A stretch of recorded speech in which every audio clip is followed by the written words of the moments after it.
I would ask the author of the bill, Vice President Salazar, to come back up and maybe address some of the issues that were brought up from the law enforcement and different ones. First, I'd say I think everybody's goal is to protect our Second Amendment rights. Now, we don't want to get in a political back and forth, you did this, well, you did that kind of thing.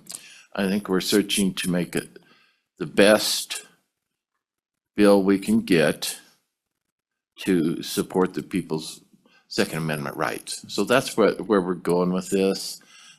Senator Salazar, can you answer some of the comments that were brought up?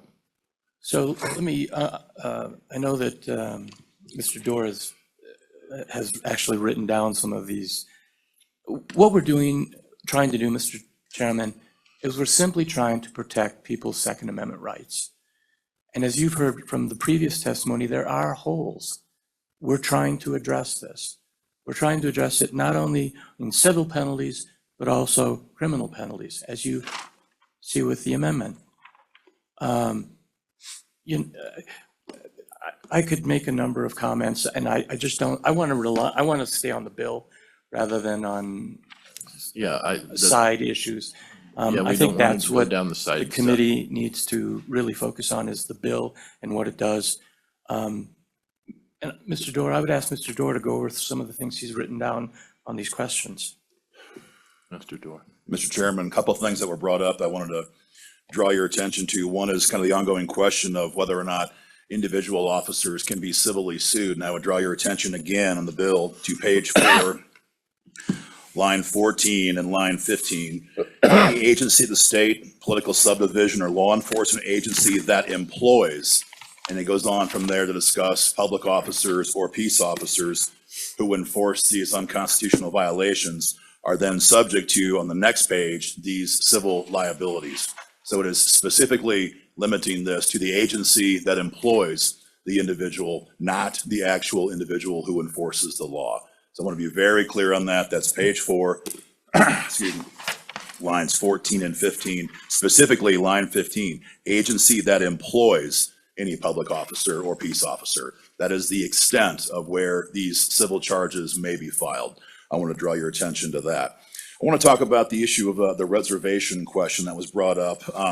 There's a lot of scenarios that were addressed there, and I just want to be very clear. This SAPA legislation, SF-196, is limited to gun enforcement of federal law. So nothing about the rest of what a task force member would do. For example, arresting a violent predator on a reservation would be impacted by the passage of Senate File 196. So those are two things that came up I wanted to make sure we talked about.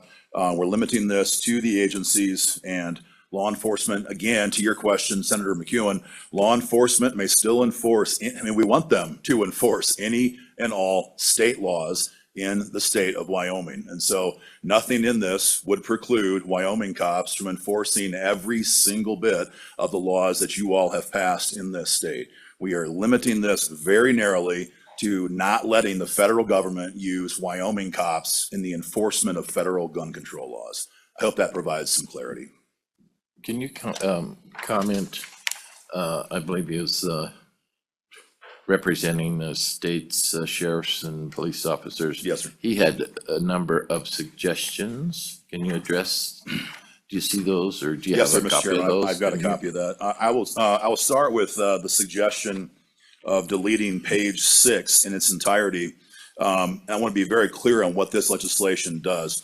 One of the concerns that we've had in this state and other states with this issue is that you'll have an officer who, for a bunch of his career is a state trooper or a deputy, and then he becomes a federal task force member for 18 months.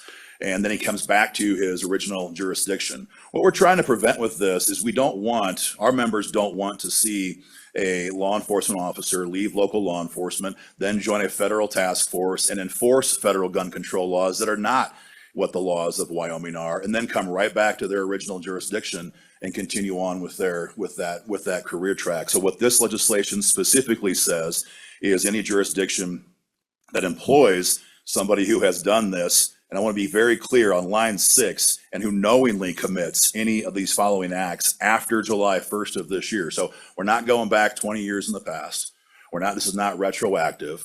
We're simply saying that if a officer were to join a federal task force and enforce federal gun control laws that are not in compliance with state law, that officer would not be allowed back at that local jurisdiction, because he has already then kind of been violating the spirit of this, and that's not what we're trying to accomplish. So it only applies going forward. It's not retroactive, and it's only if there's a violation. The concern that we heard, I think, from the previous gentleman was that it's just going to be a blanket ban on hiring former federal officers. That's not the case. It only applies, as you can see on line 6, and who knowingly commit any of the following acts on or after July 1st, 2025. So by no means could local law enforcement be precluded from hiring former federal officers. It only engages if they broke the law. Yeah, that was going to be my question. So if they work locally, they're a local police officer, and they go to a federal agency or something, and then they want to come back, they can do that if they didn't knowingly commit any of the following that are described. Correct. Is that correct? Yes, Mr. Chairman. As to the other amendments that were offered, at first glance, and I'd like a moment, but at first glance, Mr. Chairman, the first amendment offered, that would be page 4, line 3, that shall not preclude any investigation or lawful seizure of firearms, accessory ammunition regarding violations of Wyoming law. We would have no problem with that at first blush, because again, it's all wrapped around Wyoming law, not federal law. And so if that is a belt and suspenders approach, then I don't believe we'd have any issue with adopting that. The same would be true, I believe, with the third amendment, page 8, line 5.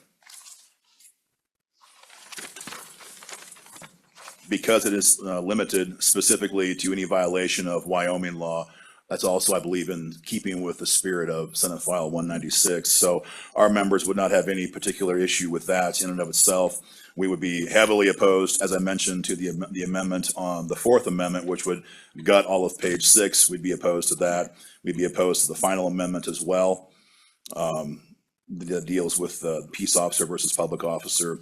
And with regards to the second amendment, we'd be opposed to that as well. There is a context about the word state, that what we're trying to accomplish there is whether an officer is, federal or state law enforcement. We want them to be enforcing the laws of the state of Wyoming. And in context, we'd be opposed to that amendment. I get what the confusion there is at first blush. We do not believe it actually is a problem. We like to keep that in there. So in conclusion, Mr. Chairman, we'd be in favor of amendment number 1 and amendment number 3 that were offered by the previous testifier. Senator Craigwa. So, thank you, Mr. Chairman, Vice President, Mr. Dorr. So I don't know if you heard my question about just putting the provision regarding enforcement of state law in its own section at the very end of the bill. Do you have any problem with that? No, sir, Mr. Chairman, no. And then one other question, just so it's perfectly clear. I mean, I was also thinking about also putting a provision at the end that would say nothing in this act will allow a suit against a private